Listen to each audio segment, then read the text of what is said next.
भी हम इसमें प्रश्न कराएंगे। सभी प्रश्नों को पहले क्या करिएगा, पहले प्रश्न जैसे है तो इस वीडियो को आप पॉज करेंगे, अपने आप से भी सॉल्व करने का प्रयास करेंगे, ठीक है। देखेंगे क्या ये प्रश्न आपसे सॉल्व हो पा रहा है कि नहीं, यानी आपको टेस्ट के तौर पे भी लेना है और लास्ट में आप कमेंट करके भी बताएंगे इन 5 प्रश्नों में से आपके कितने प्रश्न सही हुए। हम आप सभी लोगों के कमेंट को रीड करते हैं और देखेंगे कितने लोगों ने सही किया, ठीक है। तो देखिए पहला क्वेश्चन है दोस्तों, बहुत इंपॉर्टेंट क्वेश्चन है और हमेशा ऐसे प्रश्न पूछे जाते हैं। पेन उठाने की बिल्कुल भी जरूरत नहीं है, बहुत आसान तरीका बता रहा हूं। पहले एक बार आप प्रश्न को ध्यान से पढ़िए। प्रश्न है दोस्तों, किसी भिन्न के अंशतः हर में से प्रत्येक में 2 जोड़ने पर 3/5 प्राप्त होता है, मूल भिन्न क्या है। मूल भिन्न क्या है ये पूछ रहा है, तो ज्यादा कुछ नहीं करना है। ऐसे क्वेश्चन कभी भी आए तो आपको x/y कुछ भी मानने की जरूरत नहीं है। ऐसे प्रश्नों को सॉल्व करने के लिए आप क्या करेंगे, गो थ्रू ऑप्शन। हम ऑप्शन से सॉल्व करेंगे दोस्तों, सेकंडों में आंसर आ जाएगा। कैसे आएगा, मान लेंगे पहला ऑप्शन मूल भिन्न मान लेंगे, जो ये पूछ रहे हैं ना मूल भिन्न क्या है, पहला मान लेंगे ऑप्शन 1/2। पहले आप क्या करेंगे, देखिए जो ऑप्शन दोस्तों पूरे कंडीशन को सेटिस्फाइड करेगा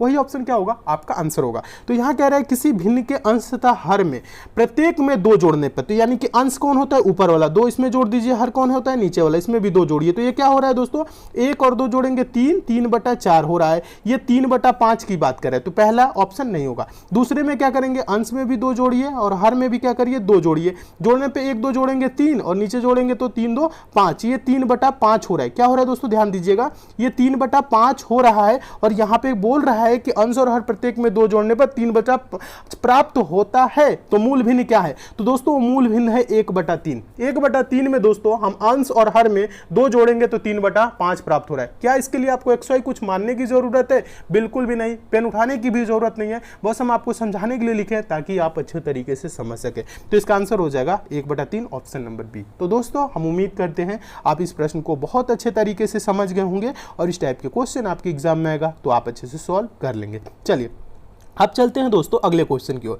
दूसरा क्वेश्चन देखिएगा, काफी इंपॉर्टेंट है, बहुत आसान तरीका बता रहा हूं। इसमें भी आपको पेन उठाने की जरूरत नहीं है, xy मानने की कोई जरूरत नहीं है, बहुत आसान तरीका। एक बार प्रश्न को पहले पढ़िएगा। पूछा गया प्रश्न है 2 अंकों की संख्या के अंकों का योग 7 है। यदि अंकों को पलट दिया जाता है तो नई संख्या में 3 जोड़ने पर मूल संख्या की 4 गुनी हो जाती है।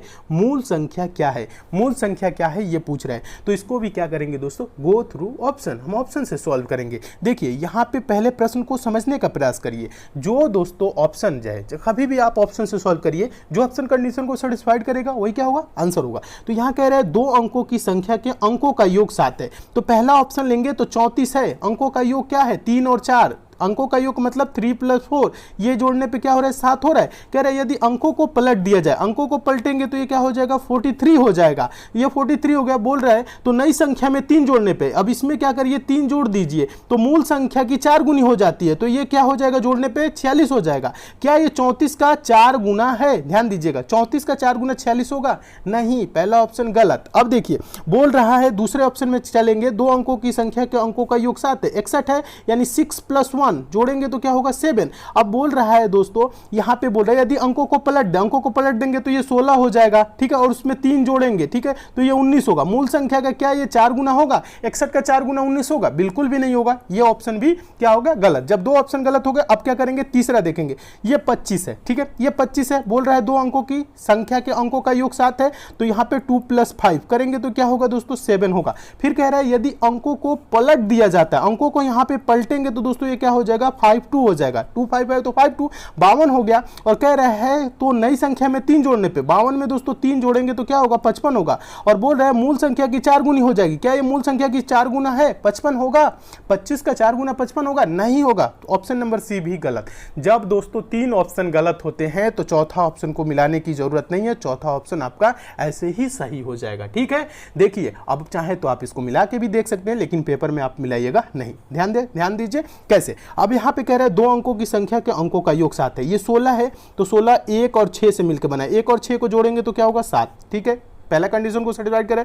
दूसरा कह रहे हैं यदि अंकों को पलट दिया जाता है, अंकों को पलटेंगे तो क्या होगा, 1 6 है तो ये 6 1 हो जाएगा, 61 हो जाएगा। कह रहा है तो नई संख्या में 3 जोड़ने पे 61 में 3 जोड़ दीजिए तो क्या हो जाएगा, 64 होगा। कह रहा है मूल संख्या की 4 गुनी हो जाती है। क्या 16 का 4 गुना 64 होता है, हाँ होता है। तो पूछ रहा है मूल संख्या क्या है, मूल संख्या 16 है, यानी ऑप्शन नंबर डी क्या हो जाएगा, सही हो जाएगा। दोस्तों हमें समझाने में आपको इसमें थोड़ा टाइम लगा होगा, तो आप सोच रहे होंगे इसमें बहुत टाइम, आप जब सॉल्व करेंगे तो टाइम बिल्कुल भी नहीं लगेगा, आप डायरेक्ट देखेंगे आंसर देंगे, ठीक है। आप ऐसे देखते ही इस प्रश्न को तुरंत आंसर समझ लेंगे कि 16 ही होगा, पलटेंगे तो 16 और 3 जोड़ देंगे तो 64 हो जाएगा। 61 में 3 जोड़ेंगे 64, 16 चौको 64, 4 गुना हो रहा है, अंकों का योग 1 और 6 जोड़ने पे 7 भी हो रहा है, यानी ऑप्शन नंबर डी सही हो जाएगा, ठीक है।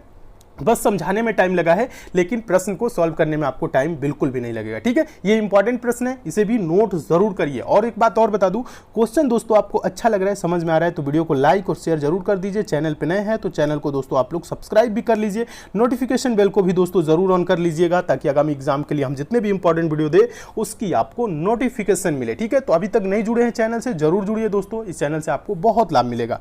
चलिए नेक्स्ट क्वेश्चन की ओर चलते हैं दोस्तों। अगला क्वेश्चन देखिएगा, तीसरा क्वेश्चन भी काफी इंपॉर्टेंट है। आसान तरीका बता रहा हूं, एक बार क्या करिए आप प्रश्न को ध्यान से पढ़िएगा, बहुत आसान तरीका बता रहा हूं। और ये क्वेश्चन हम आपको बता दें दोस्तों, मोस्ट इंपॉर्टेंट और मोस्ट रिपीटेड क्वेश्चन है, बहुत बार एग्जाम में पूछा गया है। सिंपल तरीका बता रहा हूं, एक बार प्रश्न को ध्यान से पढ़िए। प्रश्न है दोस्तों, किसी संयुक्त परिवार में दादा दादी की औसत आयु 67 वर्ष है, माता पिता की औसत आयु 36 वर्ष है तथा 3 पौत्र पौत्रियों की औसत आयु 6 वर्ष है। संपूर्ण परिवार की औसत आयु कितनी होगी? पूरे परिवार की पूछ रहा है। तो यहां पे ज्यादा कुछ नहीं दोस्तों करना है। यहां पे कह रहा है ना, दादा दादी की औसत आयु 67 वर्ष है। दादा दादी कितने लोग हैं? 2 लोग हैं। 2 गुने 67 कर देंगे तो क्या आएगा? दादा दादी की कुल आयु का योग आ जाएगा। तो 2 सत्ते 14 का 4 हासिल 1, 2 छके 12, 1 13, 100 क्या हो जाएगा दोस्तों?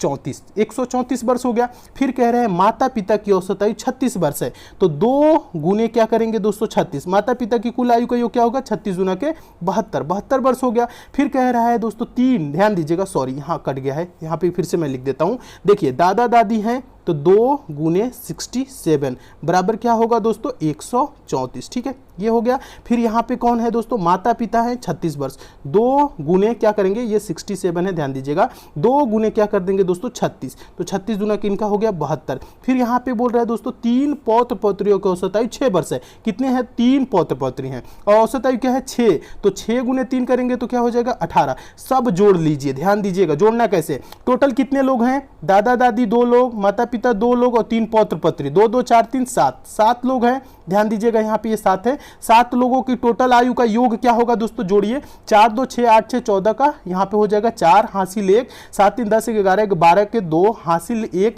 1 1 2, 224 वर्ष। कितने लोग हैं दोस्तों? 7 लोग हैं। टोटल आयु का योग 224। तो आप क्या करेंगे दोस्तों? 224 को 7 से भाग करिए, ठीक है। 7 से भाग करेंगे तो ये कट जाएगा, 7 3 के 21 हो जाएगा, 14 7 दूना के 14, यानी टोटल आयु का योग क्या होगा संपूर्ण परिवार का?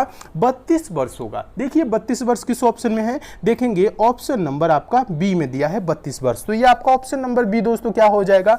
सही हो जाएगा। तो दोस्तों हम उम्मीद करते हैं आप इस प्रश्न को भी बहुत अच्छे तरीके से समझ गए होंगे और इस टाइप के भी क्वेश्चन आपके एग्जाम में आएगा तो आप अच्छे से सॉल्व कर लेंगे, ठीक है। अब चलिए दोस्तों नेक्स्ट क्वेश्चन की ओर चलते हैं।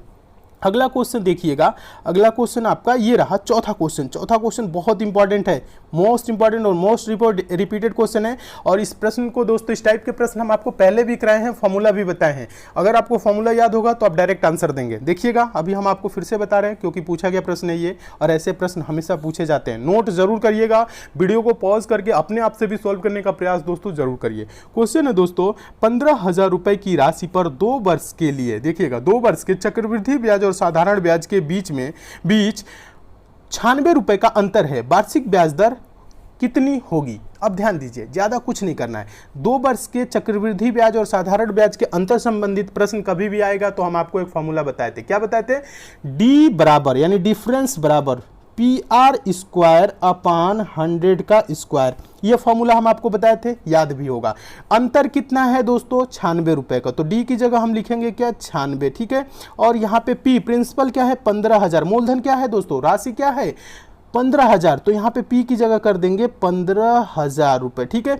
R² है, यही वार्षिक ब्याज दर यानी R रेट ऑफ इंटरेस्ट, यही तो पूछ रहा है, तो गुने हम कर देंगे R² बटा क्या होगा दोस्तों? 100 का स्क्वायर का मतलब क्या होगा? 10,000, यही होगा ना 100 का मतलब। अब देखिए कटा लीजिए, 0 से 0 कट जाएगा, 1 0 और से 1 0 और 1 0 और से 1 0 और, ठीक है। यहाँ पे इतना कट गया। अब देखिए ज्यादा कुछ नहीं करना है, ये क्या होगा दोस्तों? गुने में 10 चला जाएगा तो ये 900 क्या हो जाएगा दोस्तों? 60 हो जाएगा। ध्यान दीजिएगा, लीजिएगा, और ये 15 है तो इधर है तो बराबर के इधर आएगा तो भाग में हो जाएगा 15, और उधर क्या होगा दोस्तों आर स्क्वायर बचेगा। ये पक्षांतर करना हम आपको सेकंड वाले चैनल एग्जाम फिनिशर पे बताए हैं, जीरो लेवल से बेसिक से वहां पे सारे बेसिक मैथ कॉन्सेप्ट क्लियर किए हैं। तो सेकंड चैनल पे से भी आप लोग जरूर जुड़ जाइएगा, एग्जाम फिनिशर जिसका लिंक जिसका नीचे डिस्क्रिप्शन बॉक्स में हम दे दिए, ठीक है। आप चाहे तो यूट्यूब पे भी सर्च कर सकते हैं एग्जाम फिनिशर, उस पर सारे बेसिक मैथ के कॉन्सेप्ट क्लियर किए। जिन लोगों को यहाँ पे अगर समस्या थोड़ी सी भी होती है, पक्षांतर करना, तीर्य गुणनखंड, जो भी इन सब में प्रॉब्लम होती है, तो उस चैनल से आप लोग जरूर पढ़ लीजिएगा। आपका जो वीक सेक्शन है वो सारा कमजोर, तो जितना भी कमजोर आपका सेक्शन है वो सब अच्छा हो जाएगा, ठीक है। तो यहाँ पे देखिए, आप क्वेश्चन पे हम चलते हैं, आपको ज्यादा कुछ नहीं कटाइए। तो 15 छक्के क्या होगा दोस्तों 90, यहाँ पे 96 है तो 60, 15 चौको 60, आर स्क्वायर बराबर दोस्तों क्या होगा 64, आर स्क्वायर बराबर 64, तो आर बराबर क्या होगा, आर बराबर अंडर रूट 64, यानी कि कहने का मतलब है आर बराबर हो जाएगा 8। 64 किसका स्क्वायर है, 8 का स्क्वायर है, तो आर बराबर क्या होगा दोस्तों, यही तो पूछ रहा है कि ब्याज दर कितनी है, तो 8%, यही आंसर हो जाएगा। देखिए 8% किस ऑप्शन में है, तो देखेंगे ऑप्शन नंबर सी में है, तो आपका ऑप्शन नंबर सी दोस्तों क्या हो जाएगा, सही हो जाएगा। तो दोस्तों हम उम्मीद करते हैं आप इस प्रश्न को भी बहुत अच्छे तरीके से समझ गए होंगे, और इस टाइप के भी क्वेश्चन आपके एग्जाम में आएगा तो आप अच्छे से सॉल्व कर लेंगे। और ध्यान देने वाली ये बात है दोस्तों, आप इस फॉर्मूले को जरूर याद रखिएगा। फॉर्मूला क्या है दोस्तों, एक बार और यहाँ पे लिख देता हूँ साफ से। फॉर्मूला है दोस्तों डी बराबर पी आर स्क्वायर अपान 100 का स्क्वायर। इस फॉर्मूले को याद कर लीजिएगा। कभी भी दोस्तों 2 वर्ष के चक्रवृद्धि ब्याज और साधारण ब्याज के अंतर संबंधित प्रश्न आएगा तो यही फॉर्मूला लगाइएगा, ठीक है, आपका डायरेक्ट आंसर आएगा, ठीक है। चलिए अब चलते हैं दोस्तों नेक्स्ट क्वेश्चन की ओर। अगला क्वेश्चन देखिएगा, पांचवा क्वेश्चन बता रहा हूं, समझने का प्रयास करिएगा। पांचवा क्वेश्चन दोस्तों क्या बोल रहा है, पढ़िए। क्वेश्चन है, एक आयत की लंबाई तथा चौड़ाई का अनुपात 3:4 है।